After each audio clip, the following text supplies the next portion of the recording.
Emmanuel é mais Tem Cristo, né? alguns aqui, né? Elcaná, El Rai. Elcaná é o mesmo Coné, que é Deus zeloso. Então isso é interessante porque o que você percebe? Que todas essas referências ligadas a Deus têm a ver com a relação que Deus tem com o povo da aliança, no caso aí Israel. Exato. Então Deus é ciumento, no sentido positivo da palavra. Então Deus é um Deus zeloso, de modo que qualquer coisa que envolva a relação de ruptura, né, ou de traição, afastamento dele, é altamente criticado. Então a gente vê essa ênfase extremamente que Deus é pessoal, não é energia, não é uma força, não é algo que você possa mexer, não possa controlar, e essa relação ela é íntima. Por isso que, por exemplo, Isaías 54, Deus vai dizer para Israel: ouve, ó Israel, o Senhor teu Deus é o teu marido. Então essa relação de conexão, de intimidade é extremamente significativa, e aí aparece, inclusive quando Deus dá uma bronca, porque fique sabendo que eu sou um Deus zeloso, nesse sentido, alguém que valoriza demais a relação, já que vocês são o meu tesouro pessoal, e consequentemente essa relação ela é solicitada com base nisso, né? Então é muito interessante, muito significativo, né, esse tipo de postura, e esse mesmo tipo de ideia vai também chegar no Novo Testamento, né? E tem uma Por isso que a igreja é a noiva de Cristo. É a noiva de Cristo. Na verdade, o Novo Testamento é uma continuidade do Antigo. É interpessoal, né? O negócio. Tem uma das partes, eu não sei se essa é de Isaías, eu estava procurando aqui, que ele fala: eu sou o teu Baal. Ah, sim, Porque Baal também significa marido. Eu acho que é essa mesmo. Pois é, isso que é curioso. 54:1. Baal é o nome de uma divindade, é um nome próprio. Mas assim como... significa senhor. Senhor. Né? E senhor também no sentido marido. Que a palavra Baal também, ela pode significar marido. No hebraico moderno, a pessoa fala: esse aqui é meu Baal. Meu Baal, meu marido. Só que o fato de Deus falar... Eu até estou procurando, você pode até confirmar aí. Quando ele fala assim: eu sou o teu Baal... Isso é forte porque realmente Deus assume aquela postura de um homem apaixonado, mas não possessivo. Porque ele permite que você vá embora, ele não te obriga a ficar com ele, mas ele sofre. E aí que vem aquele paradoxo daquela divindade, que é um grande mistério, aquela divindade que, enfim, em essência não precisa de nada, em nada, porque ele é essencial, não tem nada que você possa acrescentar a Deus, melhorá-lo. Ele é tudo, mas ao mesmo tempo ele sente a nossa falta, ele sofre a nossa ausência, ele sofre com a nossa rejeição.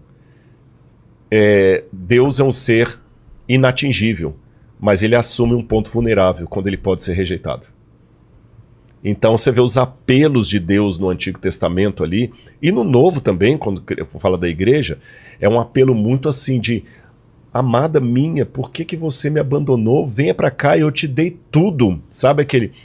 E aí não é só para marido e mulher, pode ser o pai para o filho, aquele pai que o filho tá dando dor de cabeça, tá no mundo das drogas, tá no mundo da delinquência, da promiscuidade, tudo, e o pai: meu filho, ou mesmo a mãe, eu te dei tudo, eu te dei casa, eu te dei amor, por que você está fazendo isso? Você está estragando sua vida. Aquela dor, é essa dor com a qual Deus apela a Israel para voltar, e, traduzindo para o Novo Testamento, na nossa época, ele apela a cada um de nós. É que lendo só assim a tradução em português, às vezes a gente não percebe muito a força quando Deus fala assim: venham, voltem para mim. É um apelo muito veemente. O texto de Isaías 54:1 diz: Mibnei Beulá, os filhos da Baalada, da mulher que tem Baal. Da mulher que tem Baal. Ou seja, marido, a Maria Jeová.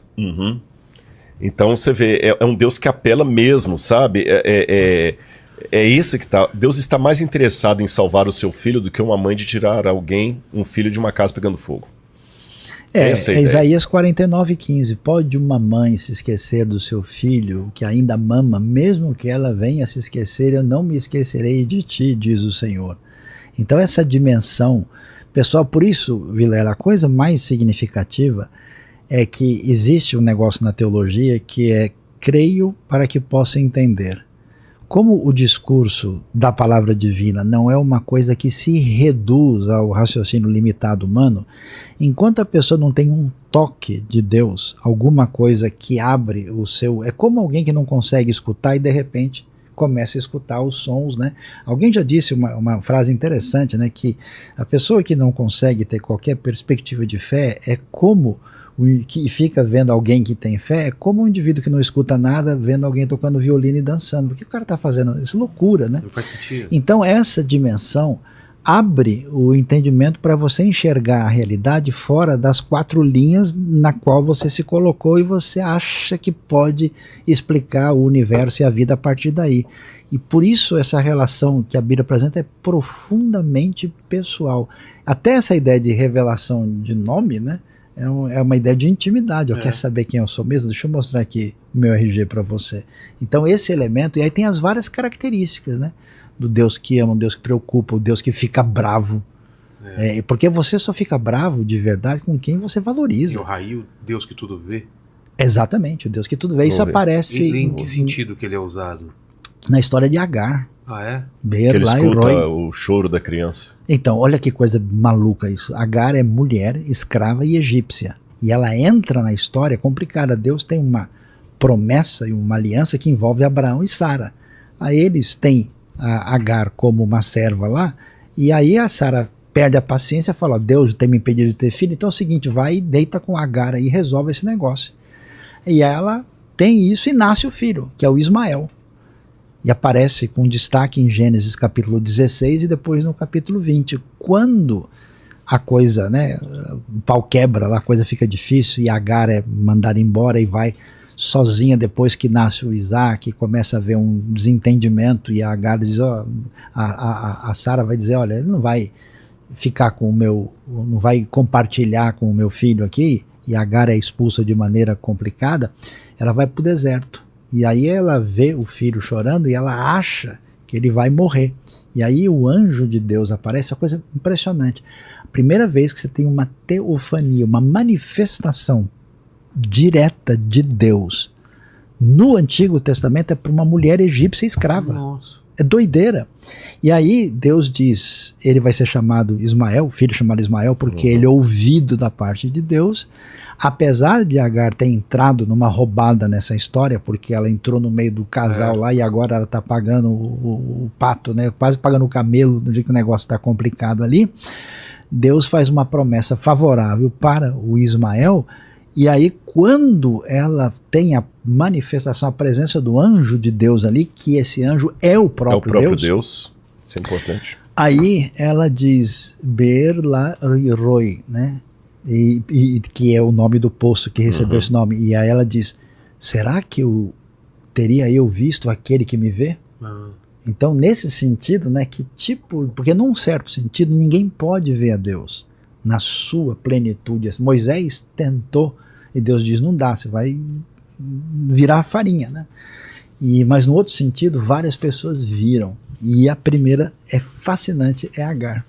Então assim, você percebe como há uma curiosidade, há uma sinuosidade, há uma artística. Tem um grande estudioso chamado Erich Auerbach, que analisa a literatura antiga, e ele diz, olha, a profundidade do Gênesis, dos escritos bíblicos, é um negócio tão impressionante que não dá para você comparar com nenhuma literatura do mundo antigo, porque ele trabalha as coisas de uma maneira tão entremeada, quando ele diz tão coisas tão óbvias e simples e diretas, e ao mesmo tempo deixam os espaços para que a sua mente possa interagir de maneira prolífica e significativa na relação com isso. E essa história, ela é show de bola toda a vida, porque você esperaria, bom, alguém que entrou na jogada, prejudicou o casal escolhido por Deus, atrapalhou a promessa divina, tudo que estava lá, com certeza o pau vai quebrar e Deus vai detonar, e a graça divina se manifesta em Gênesis de maneira impressionante. E uma coisa que eu pego aqui até, vou entrar um pouquinho nessa seara sem querer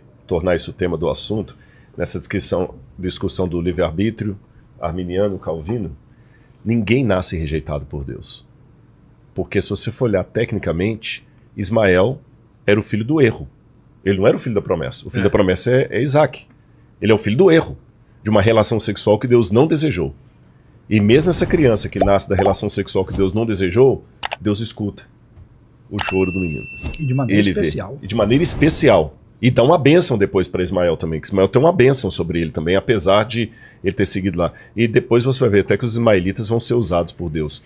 Então isso é muito lindo na história, como é que Deus entra nas questões humanas. E aí tem um detalhe curioso, que era para a gente ter mencionado isso no início e nós não falamos, não sei se ficou claro.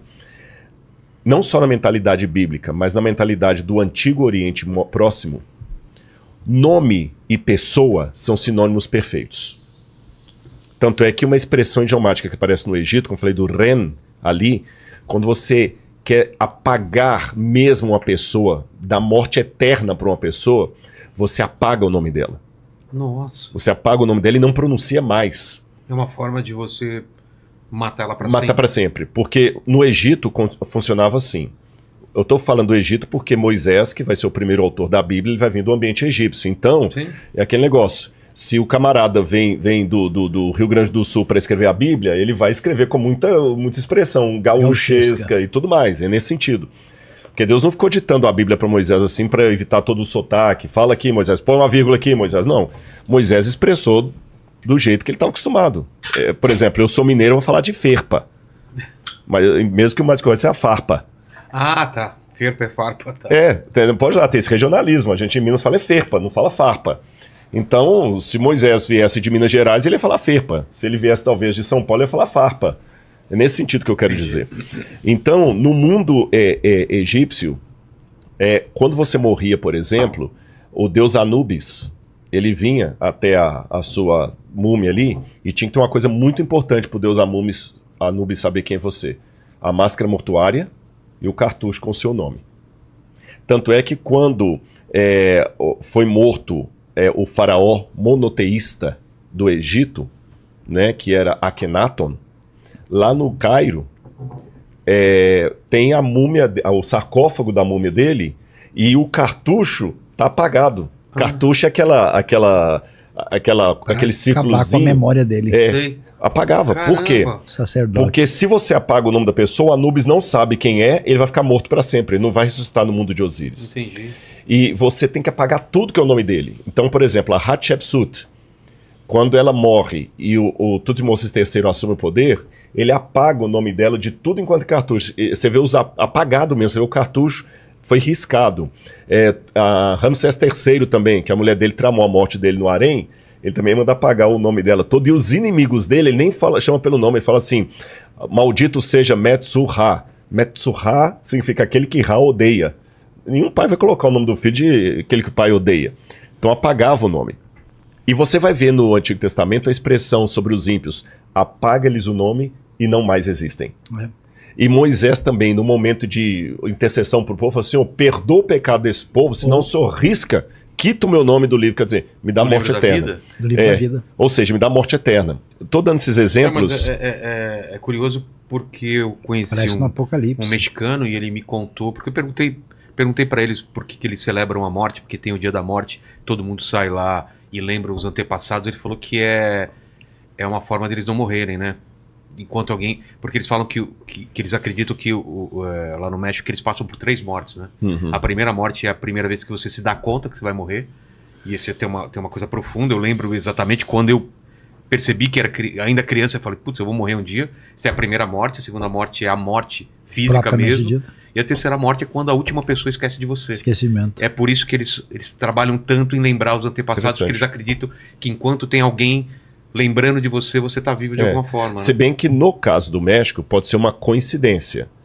Não estou dizendo que tem uma ligação. Eu só estou falando que é legal essa ideia de não apagar da história, de alguma pessoa no futuro ter a tua foto, lembrar de você, falar sobre você. É verdade. Deus é descrito como Deus de Abraão, de Isaac e de Jacó. É Deus dos antepassados.